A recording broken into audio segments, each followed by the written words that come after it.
जय श्री राम। जिस प्रकार शास्त्रों के आधार पर मनुष्य के जीवन में 7 प्रकार के सुख होते हैं और इसी प्रकार जब शादी होती है तो 7 वचन बोले जाते हैं, उसी प्रकार मनुष्य को अपने जीवन को सफलतापूर्वक जीने के लिए सुख शांति और वैभव मान प्रतिष्ठा पाने के लिए हमने 7 प्रकार के सूत्र बनाए हैं। वो इस प्रकार हैं। पहला सूत्र है आस्तिक बनो, यानी परमपिता परमात्मा व देवी देवताओं शास्त्रों पर विश्वास रखना, क्योंकि इनके बिना मनुष्य ऊँची सीढ़ियों पर नहीं चढ़ सकता है।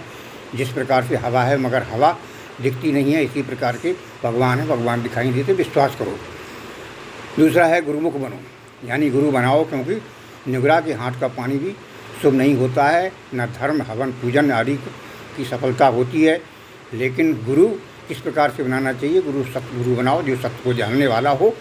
महिमा गाई गई है शास्त्रों के अंदर कि बहुत ज़्यादा वर्णन किया गया है शास्त्रों में। यहाँ तक कहा गया है कि गुरु बिन भवन करे न कोई, जू बिन शंकर सम होई, और रामकृष्ण रे कोड़ा तो नहूँ तो गुरुकीन, और 3 लोग के ते धनी दे गुरु के आधीन।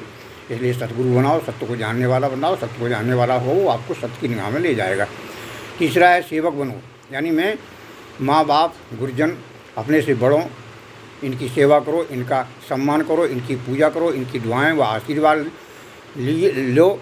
इनकी दुआएं में बहुत शक्ति होती है। ये मेरे को उठा सकते हैं, बिगड़े काम को बना सकते हैं, असंभव को संभव कर सकते हैं। सुबह उठकर कम से कम एक बार माता पिता के चरण छूकर उनका आशीर्वाद लेना चाहिए।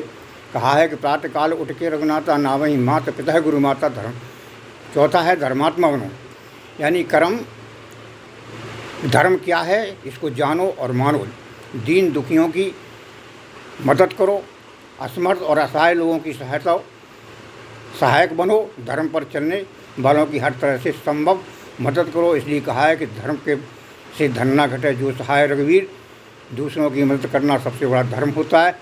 5वां है कर्मयोगी बनो, यानी आप अपने कर्म को करो, भगवान का भजन करो।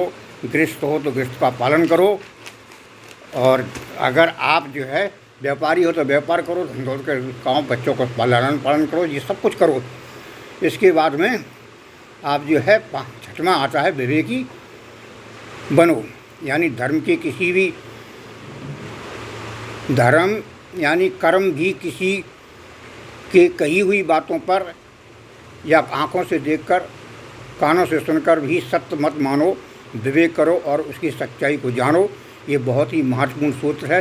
बिना इसके जो करेगा सो बात पछताएगा। जो बिना विवेक के जो करे मान लेना वह हमेशा ही परेशान रहता है और गलत निर्णय ले लेता है। कहा है कि जहाँ ना पहुँचे रवि वहाँ पहुँचे कवि, और जहाँ ना पहुँचे कवि वहाँ पहुँचे अनुभवी, यानी विवेकी। 7वां है निष्काम कर्म योगी बनो। सबसे बड़ा और सबसे सरल सूत्र है कि निष्काम कर्म योग करो। जो भी कर्म करो भगवान के ऊपर छोड़ दो, भगवान के लिए छोड़ो। जो भी अच्छा